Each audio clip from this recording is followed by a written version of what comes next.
नमस्कार विद्यार्थी मित्रांनो, आज आपण इयत्ता 8वीचा नागरिकशास्त्रातील दुसरा पाठ म्हणजेच भारताची संसद या पाठामधील दुसरा भाग आपण बघणार आहोत. ते म्हणजे मंत्रिमंडळावर नियंत्रण, संविधान दुरुस्ती, राज्यसभेचे सभापती या घटकांचा आपण आज अभ्यास करणार आहोत. तर पहिल्यांदा आपण बघूया की मंत्रिमंडळावर नियंत्रण कशा पद्धतीने ठेवलं जातं. तर प्रधानमंत्री आणि त्यांचं मंत्रिमंडळ हे संसदेमधूनच निर्माण होत असतात आणि संसद त्यांच्यावरती नियंत्रण ठेवत असते. आणि हे नियंत्रण ठेवण्यासाठी वेगवेगळ्या पद्धतीचे मार्ग संसदेमध्ये उपलब्ध असतात. संसदेला डावलून मंत्रिमंडळ कारभार करत नाही ही पाहण्याची जबाबदारी संसदेवरती असते. आणि म्हणजेच याचा अर्थ मंत्रिमंडळ कामकाज कशा पद्धतीने करत आहे हे सगळं पाहण्याचं काम संसद त्या ठिकाणी करत असते. मंत्रिमंडळ, प्रधानमंत्री आणि त्यांचे मंत्रिमंडळ ह्या संसदेमधून निर्माण होत असतात आणि ही संसदच त्यांच्यावरती नियंत्रण ठेवण्याचं काम करत असते. आता आपण पुढचा मुद्दा बघणार आहोत, तो म्हणजे संविधान दुरुस्ती. आपण मगाशी बघितलेलं की पाठीमागच्या तासाला आपण पाहिलेलं होतं की कायद्यांची निर्मिती केली जाते. कायद्यांची निर्मिती करत असताना कशी केली जाते, तर लोकांचं कल्याण आणि संविधानामधली उद्दिष्टे प्रत्यक्षात आणण्यासाठी तिथं कायद्यात काही वेळेला बदल करावा लागतो, काही कायदे रद्द करावे लागतात, तर काही कायद्यांची नव्याने निर्मिती करावी लागते. मग आता ह्या संविधानामध्ये दुरुस्ती करत असताना संसद त्या संदर्भामध्ये काही निर्णय घेते की ज्या वेळेला कायद्यात बदल करायचा आहे, हा बदल करत असताना दुरुस्तीचा प्रस्ताव जो आहे, हा दुरुस्तीचा प्रस्ताव त्या ठिकाणी संसदेमध्ये मांडला जातो.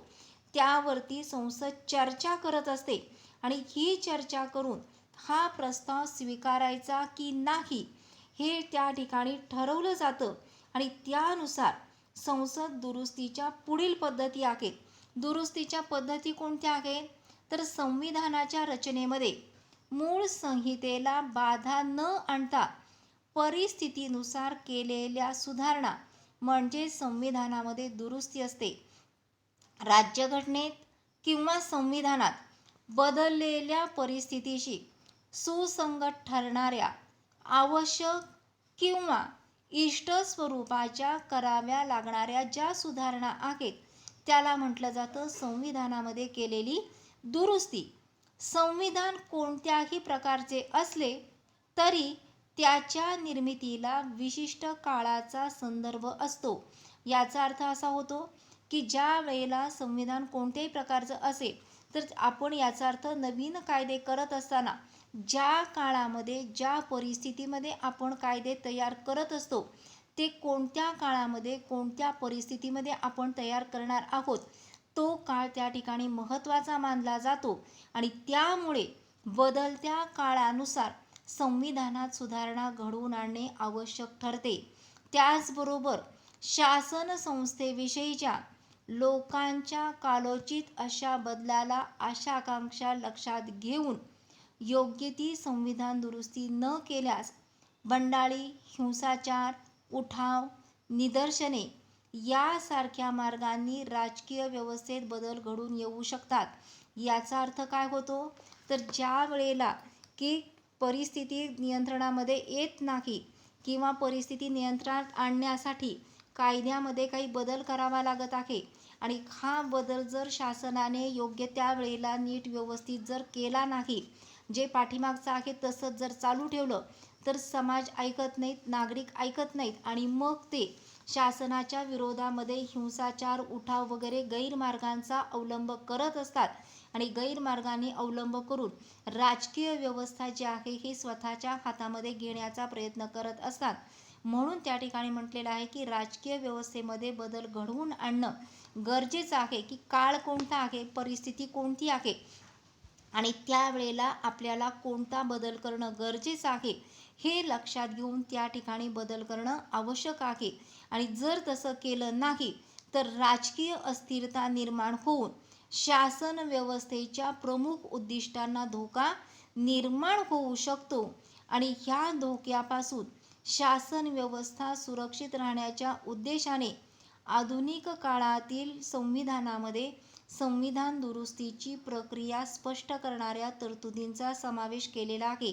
म्हणजेच बघा की हे संविधान जे आहे की ह्या संविधानामध्ये कायद्यांच्यामध्ये संविधानामध्ये बदल करत असताना शासनाच्या कोणत्याही प्रकारे त्या ठिकाणी संविधानात दुरुस्ती करत असताना धोका निर्माण होणार नाही हे लक्षात घेऊन ती दुरुस्तीची प्रक्रिया जी आहे ही दुरुस्तीची प्रक्रिया केली जात असते. त्याचबरोबर ह्या संविधान दुरुस्तीच्या काही पद्धती सांगितलेल्या आहेत. आता हिथं आपण दिलेले आहेत की संविधान दुरुस्तीच्या काही तरतुदी सांगितलेल्या आहेत. हिथं आपल्याला पुस्तकामध्ये काय सांगितलेलं आहे तर संसदेच्या साध्या बहुमताने त्या बदलल्या जातात. काही तरतुदींना मात्र त्या ठिकाणी विशेष बहुमताची गरज असते. तर तरतुदींचे विशेष बहुमत अधिक निम्म्यापेक्षा अधिक घटक राज्यांच्या मान्यतेने बदलले जाते. आता इथं तुम्हाला फक्त सविस्तरमध्ये सांगते की संविधानामध्ये दुरुस्ती प्रक्रियेमध्ये विधिमंडळाला महत्त्वाचे स्थान आहे. मग हे महत्त्वाचे स्थान आहे कशा पद्धतीने तर ह्या संविधान दुरुस्तीच्या प्रमुख इथं 4 पद्धती सांगितलेल्या. पहिली पद्धत कोणती आहे साध्या बहुमताची पद्धत. कशाला म्हटलं जातं तर या पद्धतीमध्ये साध्या बहुमताने विधिमंडळाला संविधानामध्ये दुरुस्ती करता येते. या पद्धतीमध्ये सामान्य कायदा व संविधानिक कायदा असा फरक केला जात नाही. जसे सामान्य कायदे साध्या बहुमताच्या आधारे संमत केले जातात तसेच संविधानिक प्रस्ताव सुद्धा स्वीकारले जातात. याला म्हटलं जातं साध्या बहुमताने बदलली जाणारी किंवा साध्या बहुमताची पद्धत. दुसरी पद्धत कोणती आहे तर विशेष बहुमताची पद्धत. या प्रकारामध्ये संविधान दुरुस्तीचा प्रस्ताव संमत करण्यासाठी विधिमंडळातील सदस्यांपैकी 2/3 किंवा 3/4 सदस्यांचा पाठिंबा असणे आवश्यक आहे. त्याचबरोबर अमेरिकेची संयुक्त संस्थाने, भारत इत्यादी अनेक देशात ही पद्धत प्रचलित आहे. विशेष बहुमतांच्या अटीबाबत देशोदेशींच्या संविधानामध्ये भिन्नता आढळली जाते. आता विशेष बहुमताची पद्धत ही तुम्हाला पुन्हा एकदा सांगते की ह्या प्रकारामध्ये ज्या वेळेला संविधानात आपल्याला दुरुस्ती करायची आहे आणि हा दुरुस्तीचा प्रस्ताव संमत होण्यासाठी, संमत याचा अर्थ मान्य होण्यासाठी विधिमंडळामध्ये जेवढे सदस्य आहेत त्या सदस्यांच्या पैकी 2/3 किंवा 3/4 सदस्यांचा त्या ठिकाणी पाठिंबा असणं गरजेचं आहे. मग ही पद्धत कोणत्या कोणत्या देशात प्रचलित आहे तर अमेरिकेमधील संयुक्त संस्थाने या देशामध्ये आणि भारत या देशांच्यामध्ये ही पद्धत सध्या प्रचलित आहे. म्हणजेच त्याला म्हटलं जातं ही विशेष बहुमताची पद्धत आहे. आणि इतर जगातल्या इतर देशोदेशांच्या संविधानामध्ये कायद्यामध्ये जर बघितलं तर प्रत्येक देशाच्या कायद्यामध्ये भिन्नता आपल्याला दिसून येते. तिसरी पद्धत आहे ती म्हणजे संयुक्त बैठकी पद्धत. संयुक्त बैठकी पद्धत कशाला म्हटलं जातं तर संविधान दुरुस्तीचा प्रस्ताव हा विधिमंडळाच्या दोन्ही सभागृहांच्या संयुक्त बैठकीपुढे मांडला जातो. आता दोन्ही सभागृह म्हणजे कोणती सभागृह आहेत तर पहिलं सभागृह आहे ते म्हणजे लोकसभा आणि दुसरं सभागृह कोणतं आहे राज्यसभा. तर ह्या दोन्ही सभागृहांच्या संयुक्त बैठक याचा अर्थ एकत्र घेतली जाणारी बैठक आणि त्या एकत्र बैठक घेऊन त्या बैठकीमध्ये संविधान दुरुस्तीचा प्रस्ताव तिथं मांडला जातो. मग ह्या दोन्ही सभागृहातील जे सभासद आहेत हे सभासद एकत्रितपणे त्या ठिकाणी निर्णय घेतात की संविधानामध्ये बदल करायचा किंवा करायचा नाही, त्यामध्ये दुरुस्ती करायची किंवा करायची नाही. हे दोन्ही सभागृहाचे सभासद एकत्र येऊन त्या ठिकाणी निर्णय घेत असतात म्हणून त्याला काय म्हटलेलं आहे संयुक्त बैठकी पद्धत. हे लक्षात घ्या संयुक्त बैठकी पद्धत दोन्ही सभागृह इथं फक्त उल्लेख केलेला आहे. दोन्ही सभागृह याचा अर्थ लोकसभा आणि राज्यसभा या दोन्ही सभागृहातील जे सदस्य आहेत जे सभासद आहेत ते एकत्रित येऊन त्या ठिकाणी जो बहुमताने निर्णय घेतला जाईल तो निर्णय त्या ठिकाणी मान्य केला जातो. आणि दक्षिण आफ्रिकेमध्ये प्रजासत्ताकाच्या संविधानामध्ये अशा प्रकारची तरतूद करण्यात आलेली आहे. की त्या ठिकाणी मात्र की अशा पद्धतीने एकत्र येऊन मग तशी तरतूद त्या ठिकाणी त्यांनी करून ठेवलेली आहे. चौथा प्रकार कोणता सांगितलेला आहे, तर विधिमंडळाच्या पुनर्वाचनाची पद्धत. आता या पुनर्वाचनाची पद्धत याचा अर्थ काय आहे, की संविधान दुरुस्तीचा प्रस्ताव मांडल्यानंतर विधिमंडळाच्या लोकप्रतिनिधींच्या सभागृहाचे कनिष्ठ सभागृहाचे विसर्जन करण्यात येते आणि नव्याने निर्वाचनाचा कार्यक्रम घोषित करण्यात येतो आणि त्यानुसार संविधानामधील दुरुस्तीला पाठिंबा किंवा विरोध हे दोनच पर्याय निवडणुकीत लोकांच्या पुढे ठेवले जातात आणि त्यामुळे 1910 मध्ये ग्रेट ब्रिटनमध्ये हाऊस ऑफ लॉर्ड्सचे अधिकार कमी करण्याच्या प्रकारावरती या पद्धतीने निर्णय घेतलेला होता. निवडणुकीनंतर अस्तित्वात आलेल्या नव्या सभागृहात निर्णय घेतला जातो आणि अशा पद्धतीने बेल्जियम, नेदरलँड, डेन्मार्क, नॉर्वे इत्यादी देशांच्या मध्ये विधिमंडळाच्या पुनर्वाचनाची पद्धत जी आहे ही चालू आहे. दुरुस्ती विधेयकाला विशेष बहुमताचा पाठिंबा असावा लागतो.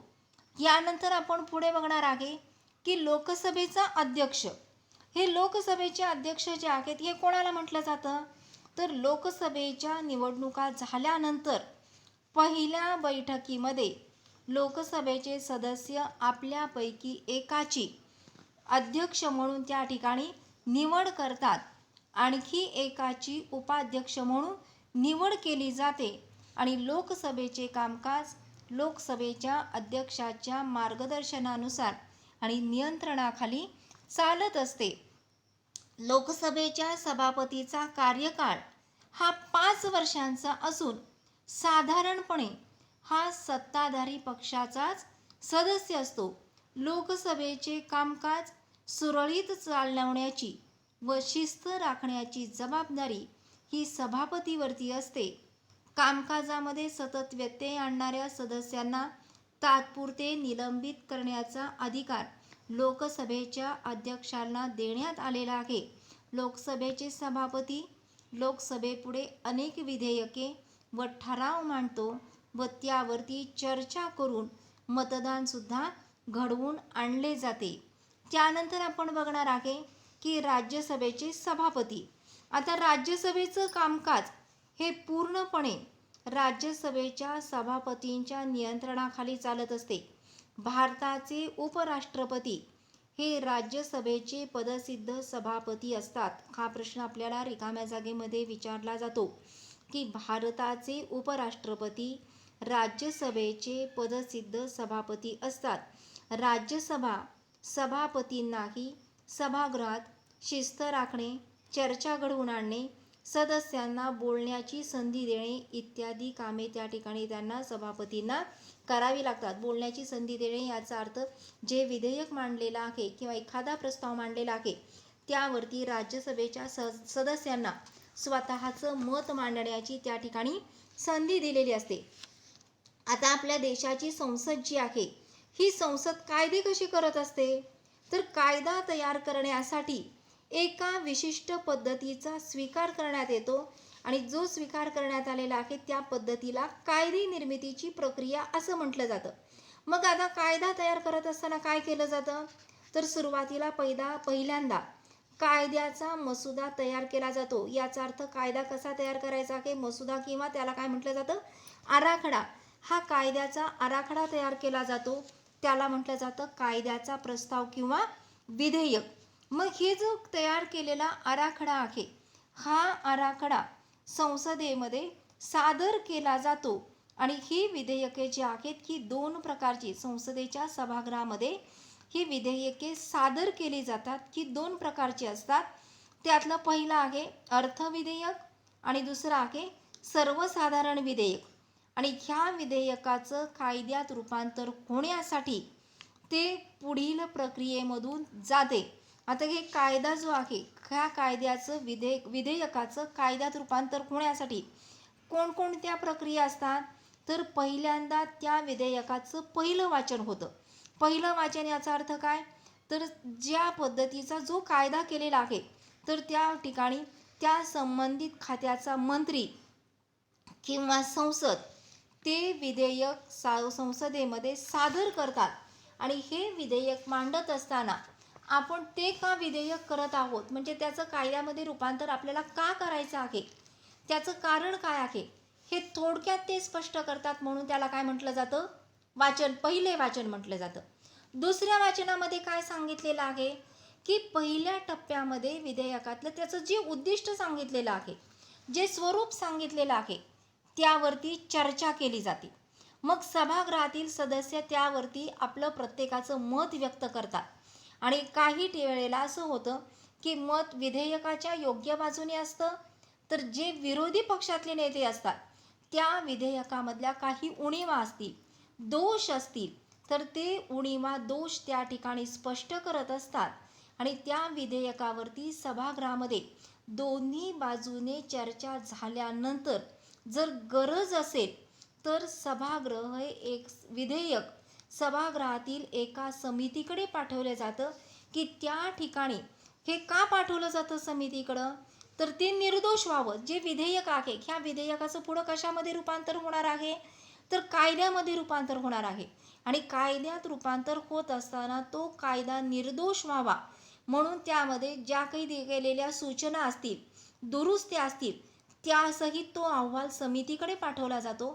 त्याच्यावरती ती समिती व्यवस्थितरित्या अभ्यास करते आणि मग त्या विधेयकाचं कायद्यात रूपांतर करायचं की नाही हे त्या ठिकाणी ठरवलं जातं आणि त्यासाठी त्या दुरुस्त्या सुचवून त्यावरती सभागृहामध्ये मतदान घेतलं जातं की योग्य की अयोग्य, ह्या दोन्ही बाजूने मतदान घेतलं जातं आणि मग नंतर पुन्हा तिसरं वाचन होतं की पहिलं वाचन स्वरूप स्पष्ट करणे, दुसऱ्या वाचनामध्ये प्रत्येकाची मतं जाणून घेणे, विरोधी पक्षातले नेते त्यामध्ये असले काही दोष असतील, उणीवा असतील, तर ते दोष उणीवा त्या ठिकाणी सांगत असतात आणि मग तिसरं वाचन होतं आणि ह्या तिसऱ्या वाचनामध्ये त्यावेळेला विधेयकावरती थोडक्यात चर्चा होते आणि ते मंजूर करण्यावरती त्या ठरावावरती मतदान होते आणि बहुमताची मंजुरी मिळाली तर सभागृहाने ते विधेयक संमत केले असं मानलं जातं आणि ते संमत केल्यानंतर दोन्ही सभागृहाची संमती मिळाल्यानंतर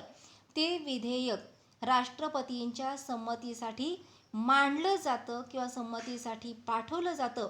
अशा पद्धतीने केंद्रात लोकसभा व राज्यसभा यांच्यात विधेयकाबाबत मतभेद झाल्यात दोन्ही सदनांच्या संयुक्त अधिवेशनात विधेयकाचे भवितव्य ठरते आणि राष्ट्रपतींच्या संमतीदर्शक स्वाक्षरीनंतर त्या विधेयकाचं कायद्यामध्ये रूपांतर होतं आणि हा कायदा तयार होतो. अशा पद्धतीने ह्या विधेयकाचं कायद्यात रूपांतर होत असं.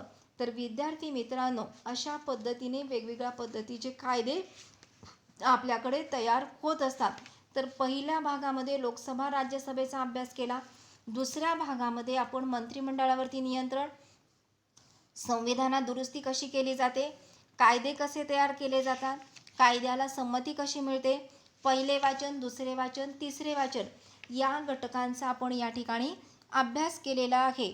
तर तुम्ही हा संपूर्ण पाठ व्यवस्थित 2 वेळा 3 वेळा वाचायचा आहे आणि मग पाठाखाली दिलेला जो स्वाध्याय आहे हा स्वाध्याय आपण वहीमध्ये सोडवायचा आहे. धन्यवाद.